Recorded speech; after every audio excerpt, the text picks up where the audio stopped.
नमो बुद्धाय, जय भीम। सुबह का समय है। मिर्ज़ापुर का यह क्षेत्र है और यहाँ मूंगफली की भी खेती होती है। ये देखिए मूंगफली का इधर खेत है और तार लगे हुए हैं। ये देखिए मूंगफली है। तो तार की वजह से उधर नहीं जा सकते हैं। और चारों तरफ खेत जो है मक्का से, और ये घुइयाँ है, भरे हुए खेत, फलों वो क्या सब्जी वाले सब्जी लगी हुई है और मक्का लगा हुआ है। और भाई साहब टहल रहे हुए हैं, बात करते हैं इनसे।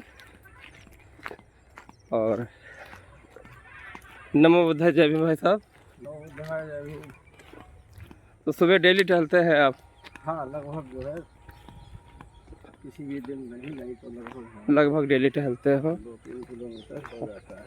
अच्छा, 2-3 किलोमीटर डेली टहलते हो। ये देखिए इधर ये कौन सा गांव था ये वाला साइड में? तारापुर। तारापुर है। ये आगे रोड आ जाएगी, मेन रोड जो बदायूं फर्रुखाबाद जाती है। और आपने विपसेना की हुई है। कहाँ की विपसेना के बारे में बताइए थोड़ा। विपसेना तथागत बुद्ध के अष्टांगिक मार्ग का एक अंग है, जिसे सम्यक स्मृति कहते हैं, जिसको इंग्लिश में हम बोलते हैं एक शब्द माइंडफुलनेस। माइंडफुलनेस का मतलब है, विपसेना का मतलब है कि हमारे मन के तल पर, शरीर के तल पर जो भी घट रहा है, जो हो रहा है, उसके प्रति सचेत रहना, सजग रहना। और वो सजगता कुछ समय के लिए नहीं, ऑल टाइम 24 घंटा में हम उसका जब होश रखते हैं कि हमारे शरीर के जितने भी तल हैं उस पर हमें होश बनाए रखना होता है। और उसकी शुरुआत जो है हम जो हमारे अंदर स्वाभाविक प्रक्रिया है ऑक्सीजन लेने की और कार्बन मोनोऑक्साइड जहरीली गैस को बाहर छोड़ने की, जिसे हम श्वास पर श्वास कहते हैं, यहाँ से शुरुआत करते हैं। और उस पर हम जब अपने आप को केंद्रित करते हैं, आगे बढ़ते जाइए, थोड़ा सा चलते रहिए। और जो हमारे विचारों में जो विचार हमारे सकारात्मक और नकारात्मक है, उनको देखना, उनको समझना। उसके बाद हमारे अंदर जो भाव जागृत होते हैं, जिस तरीके से भाग लोभ से जुड़े हुए, मोह से जुड़े हुए, काम से जुड़े हुए, राग से जुड़े हुए, उनको हम निरीक्षण करते हैं। और साथ ही ये जो है हमारी पूरे दैनिक जीवन की चर्या बन जाती है। उससे होता यह है, इसका परिणाम कि धीरे धीरे हमारे अंदर जितनी भी गलत अवयव हैं वैचारिक स्तर पर या शरीर के बीमारी स्तर पर, वो सब धीरे धीरे ख़त्म होने लगते हैं। और साथ ही जो विपसेना के बारे में जो बहुत सी भ्रांतियाँ फैलाई जा रही हैं और फैला दी हैं उनको कि ये अलौकिक चीज़ है, इसको करने मात्र से ही कि हमने 8 दिन का 10 दिन का शिविर कर लिया है और वहाँ जो चीज़ें बताई जाती हैं कि हमारे साथ ऐसा घटेगा, हमारे साथ ऐसा घटेगा, ये जो है भ्रांति है।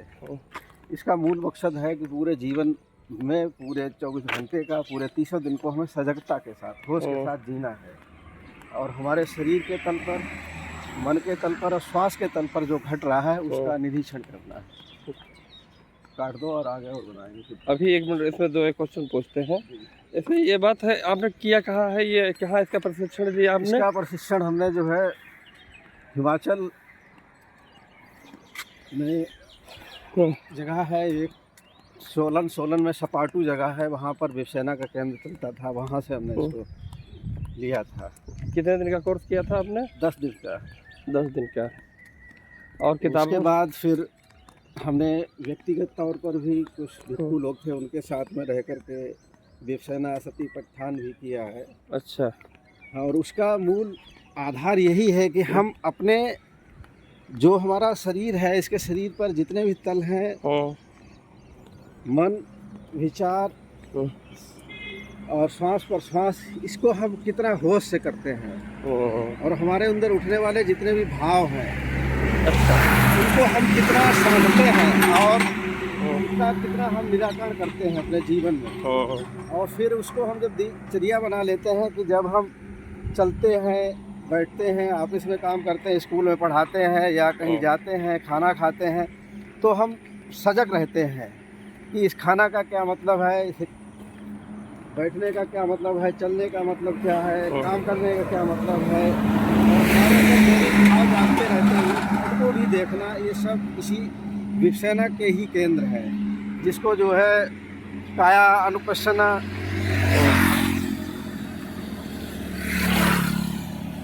आवाज़ आ रही है? कोई बात नहीं। अच्छा ये बताइए, कई लोग विपश्यना करके आते हैं, इसका प्रशिक्षण लेते हैं और एक बार नहीं कई बार करते हैं, उसके बाद भी उनके जीवन में कोई हम बदलाव नहीं देखते हैं। जैसे उन्हें गुस्सा आना, जैसे कोई नशीले पदार्थों का सेवन करना, और भी ऐसी ऐप जो है उनके देखे जाते हैं, तो इसका क्या कारण है? मूल बात यह है कि विपश्यना को लोगों ने आज अलौकिकता से जोड़ दिया है, दैववाद से जोड़ दिया है। जबकि विपश्यना का मतलब है सजगता से, समझदारी से, होश से। जब हम होश में रहते हैं, सजग रहते हैं, तो हमारे द्वारा हमारे शरीर के स्तर पर मन से, वाणी से कोई भी किसी भी तरीका का अनैतिक कार्य नहीं होता है। अगर हमने कोर्स किया है और उसके वास्तविक मूल्य को नहीं समझा है कि विपश्यना का मूल्य क्या है। विपश्यना हमारे श्वास प्रश्वास से हमसे शुरू करते हैं और मन के तल पर, भावों के तल पर हम इनको समझते हैं। फिर जो भी हमारे गलत अवयव हैं, चाहे हम कोई भी नशा करते हैं, हमारे अंदर क्रोध रहता है, भय रहता है, इसका धीरे धीरे हम इनको समझते हैं। समझने के बाद ये निकलना शुरू हो जाते हैं। जब निकल जाते हैं पूरी तरीक़ा से, तो हम इन चीज़ों को छोड़ देते हैं, छूट जाती हैं अपने आप। यदि हम विपश्यना को मानते हैं कि हमने 8-10 दिन का शिविर कर लिया है और उसके वास्तविक मूल्य को नहीं समझा है, या मूल्य को समझा भी है तो हम जड़ता की तरफ बढ़ते चले जा रहे हैं, ऐसी दशा में उसके परिणाम नहीं आ सकते हैं। और जो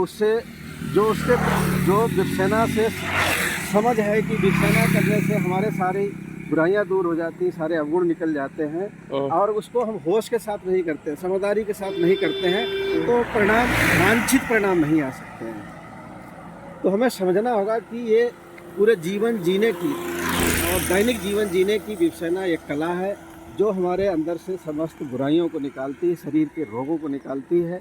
और इसका मूल आधार ही है कि जो हमारी श्वास प्रश्वास है, जो नैसर्गिक है, इस पर किसी का भी कोई भी हक नहीं होता है, ये स्वाभाविक चलती ही रहती है। इससे शुरुआत होती है। तो जो हम बाहर की जितनी भी अच्छी ऑक्सीजन है उसको लेते हैं, और जो हमारे अंदर कार्बन मोनोऑक्साइड, जहरीली विषाक्त गैसें इकट्ठी होती हैं, वो बाहर निकलती हैं। इसी तरीक़ा से हमारे जो विचार हैं, उसमें कुछ सकारात्मक विचार हैं, कुछ नकारात्मक विचार हैं। और जो नकारात्मक विचार है, जिससे हमारे समाज का पतन होता है या हम पीड़ा होती है, उनसे हम दूर होते चले जाते हैं सजगता के साथ जब हम करते हैं। तो विपश्यना जो है वो पूरे जीवन की, पूरे दैनिक जीवन की ये एक कार्य है, जिसको हमें समझ से करना पड़ता है। अगर हमने उसको ये मान लिया कि हमने घंटा भर 40 मिनट या 20 मिनट या 10 मिनट हमने इसको किया और बस हमारा सब काम अपने आप हो जाएगा, तो ये गलत है। क्योंकि हमें इसके प्रति हर समय सजग रहना पड़ता है, अपने द्वारा किए हुए समस्त कार्यों के प्रति। ये विपश्यना का आधार है, और यही विपश्यना की मूल प्रक्रिया है और मूल कार्य है उसका। धन्यवाद, बहुत बहुत साधुवाद, आपने विपश्यना के बारे में बताया है। और दूसरी बात ये जो है, रहने दो। एक जो यहाँ जो लखनऊ है या श्रावस्ती वगैरह में जो सेंटर है यहाँ पे कराते हैं, तो वहाँ पे काफ़ी कुछ वहाँ पे यानी बाध्यता बना देते हैं कि आप बोल नहीं सकते हो, कुछ ऐसा कर नहीं सकते हो। तो इसका सब क्या क्या उनसे जुड़ा हुआ क्या बात है? विपश्यना में जो श्रेष्ठ मौन है उसका मूल्य तो है कि हम जब हम अपनी विचारों के तल पर मौन वैसे होना चाहिए, लेकिन वाणी के तल पर हम मौन होते हैं, अंदर से हमारे कौतूहल और विस्मय जागृत रहता है या हम उनमें उलझे रहते हैं, तो इस मौन का कोई मूल्य नहीं है। कहने का मतलब है कि किसी आदमी को चार दीवारी में कैद कर दो और उसे मौका जब मिलेगा तो वो बाहर निकल आएगा। तो यहाँ पर ये भी है कि जो विपश्यना केंद्र है उनमें जो नियमावली निर्धारित की जाती है, तो उस नियमावली में संशोधन होना चाहिए कि वो थोड़े से स्वतंत्रता से भरे होने चाहिए, कि ये नहीं कि ये बोलना नहीं है, कोई बात नहीं करनी है। तो पता चलता है कि हम अपने अंदर जो हमारे विचार हैं उनमें वो चीज़ें और निगेटिव होती जाती रहती हैं, और बाहर हम जीभ पर ताला लगाए रहते हैं, तो पता चला कि हम बंधिते रहते हैं। अंदर तो हमारे चल रहा होता है, बाहर हम प्रतिबंधित हैं, और जैसे ही हम बाहर आते हैं पता चलता है तो उसका हम और दूना करते हैं फिर, और लोगों से अन्य रूपों में तो ये कहते हैं कि हम हमारे अंदर बड़ी शांति उड़ रही है, अब हमने इस रूप में काम किया, लेकिन उसका होता है उल्टा। क्योंकि हम जब तक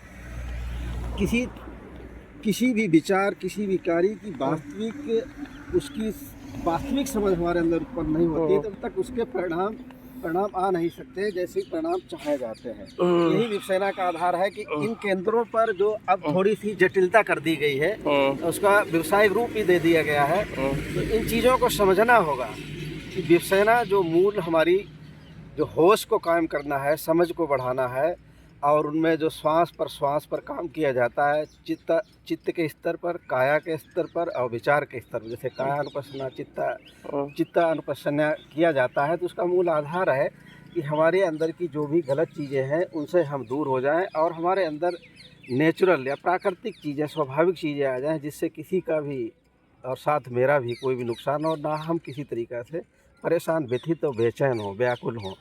तो विपश्यना जो है वो होशपूर्ण जीवन जीने की एक कला है, जिसको भगवान बुद्ध ने आज से 2500 वर्ष पूर्व इसको खोजा था, और उसके अच्छे परिणाम है। लेकिन आज के दिन में जो है उसको पूरा से समझ के ना करके एक व्यावसायिक रूप दे दिया और एक प्रचलन बना लिया है कि हम तो विपश्यना करते हैं। विपश्यना हम करते हैं, लेकिन हमारे अंदर के जितने भी मानवीय अवगुण हैं वो एक भी नहीं निकल रहा है। हम शराब भी पीते हैं, हम सिगरेट भी पीते हैं, पुड़िया भी खाते हैं, झूठ भी बोलते हैं, लोगों को धोखा भी देते हैं। हमारे अंदर 24 घंटा ईर्ष्या और ज्वेल से भरी हुई विचार उत्पन्न होते हैं, उनको हम परिणाम भी देते हैं। उसके बाद हम जो है एक मतलब जो है घंटा बजाते हैं कि हम विपश्यना करने वाले हैं, विपश्यी साधक हैं।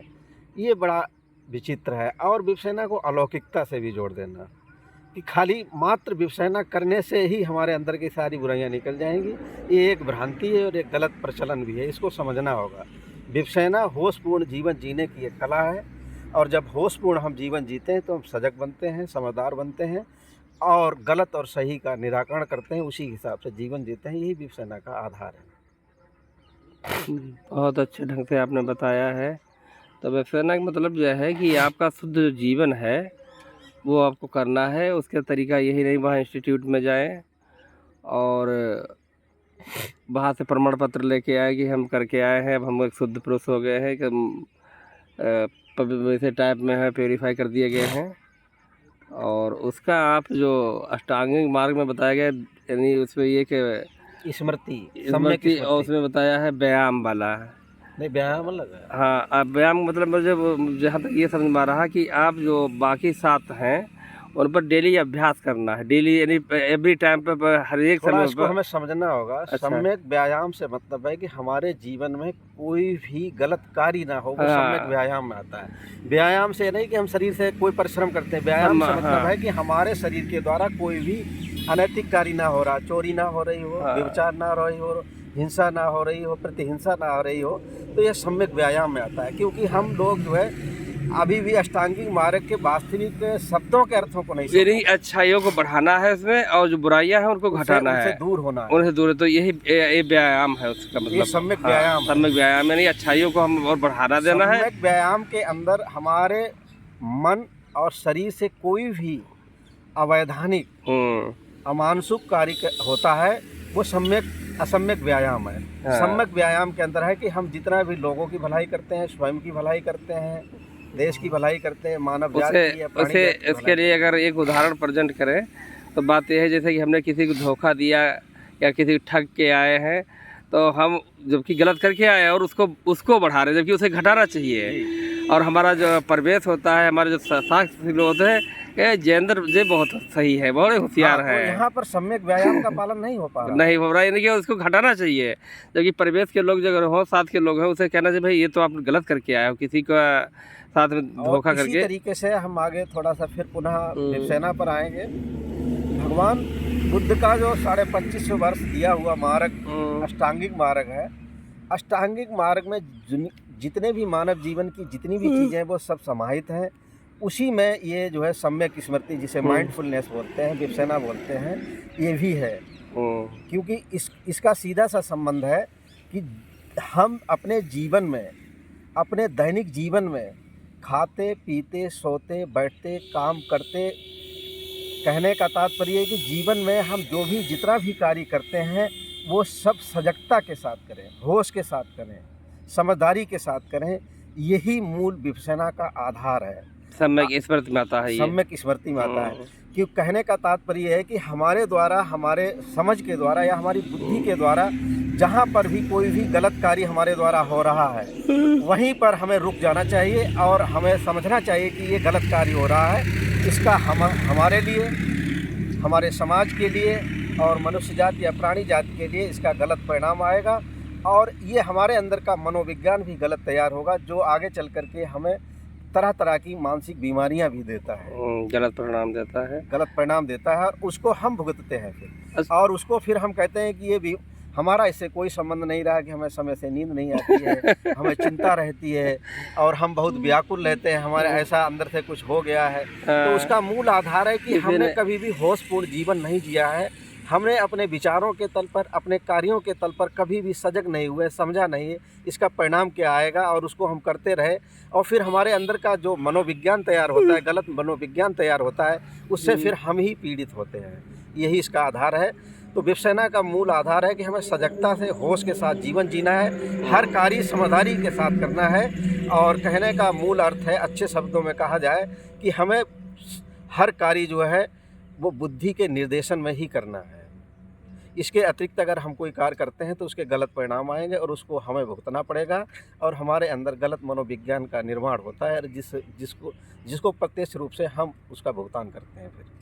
अच्छा, उसी में सम्यक स्मृति है, लास्ट में सम्यक स्मृति है, तो उसमें किस बात का संदेश दिया जा रहा है? जो अष्टांगिक मार्ग में सम्यक स्मृति है, उसमें किस बात का संदेश दिया जाता है? क्या, कैसे, क्या? सम्यक स्मृति से मूल आशय यही है कि जो भी हमारे द्वारा हो रहा है, शरीर से, मन से या बुद्धि से, उसके प्रति हम कितने संवेदनशील हैं, कितने सजग हैं और उस कार्यों के प्रति हम कितना न्याय कर पा रहे हैं।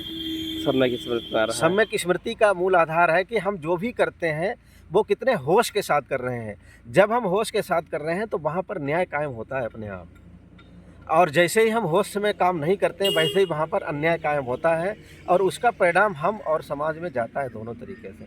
और ज़्यादातर परिणाम हमारे अंदर आता है, क्योंकि हम जब गलत करते हैं तो गलत मनोविज्ञान मेरे अंदर निर्माण होता है और वही फिर बड़ा होता है और वही हम उसी के आधार पर अपना जीवन जीते हैं, जो हमारी परेशानी, हैरानी का कारण बनता है। सम्यक स्मृति में ये सब आ रहा है। और सम्यक स्मृति जो अगर कायम हो जाती तो हम कुछ भी करेंगे। अगर हम कहीं भी जा रहे हैं, किसी से बोल रहे हैं, तो बोलने के पीछे अगर हमारे अंदर किसी की हरण की इच्छा है, चोरी की इच्छा है, व्यभिचार की इच्छा है, किसी की चालाकी के प्रति, हम किसी को हमसे कम समझ रखता है उसको हम चालाकी के साथ उससे कुछ हरण करते हैं, तो वहाँ पर हमारी सम्यक स्मृति का ह्रास होता है, सम्यक स्मृति से हम हट जाते हैं। कहने का मतलब है वहाँ पर हम अन्याय करते हैं। तो सम्यक स्मृति जो है हमें न्याय पर ला करके खड़े करती है कि अब हमारे ही द्वारा हम ही उसके निर्णायक हैं, हमारे द्वारा कोई भी गलत कार्य नहीं हो सकता है। सम्यक स्मृति का जो भी पालन करता है व्यक्ति, वो धीरे धीरे पवित्र हो जाता है, निश्चल हो जाता है, शुद्ध हो जाता है। ये सम्यक स्मृति। ये सम्यक तो स्मृति हम है। देखते हैं जो बुद्ध की बात करते हैं और भी ऐसे महापुरुषों की बात करते हैं, तो उनका जीवन जो वास्तविक जीवन देखते हैं बिल्कुल अलग देखते हैं इन चीज़ों से। हाँ, इसमें किसी बात को 100% नहीं मतलब कहा दबाव के साथ कहा जा सकता है, लेकिन हमने अपना खुद में समझा है कि हम अपने जीवन में लगभग गलतियां करते ही रहते हैं, लगभग गलतियाँ करते हैं। क्योंकि बुद्ध धर्म अपनाने के बाद, बुद्ध की शिक्षा अपनाने के बाद, बुद्ध का नैतिक दर्शन अपनाने के बाद जो उनके कार्य हैं उनको अगर हम वास्तव में करते हैं तो ये वास्तविक जो प्यूरिफिकेशन है मानवीय जीवन का, मनुष्य का, वो इसी से होता है। और उनके जो 8 मार्ग हैं उसमें जो सम्यक स्मृति का मार्ग है, ये सबसे ज़्यादा काम करता है कि ये हमारा जीवन की जितनी भी बुराइयां हैं, जितने भी गलत तत्व हैं हमारे अंदर, उनको निकालने का काम करता है। कहने का मतलब है कि ये हमारे अंदर खुद न्यायिक व्यवस्था उत्पन्न करता है।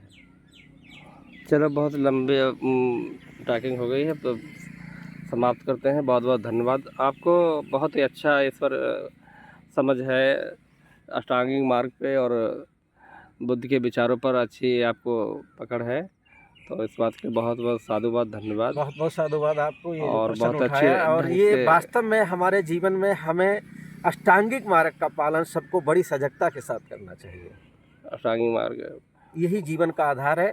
अष्टांगिक मार्ग जिस दिन सभी लोग अपना लेंगे, इस समाज से समस्त बुराइयां दूर हो जाएंगी, सभी बुराइयां दूर हो जाएंगी। चलो, धन्यवाद।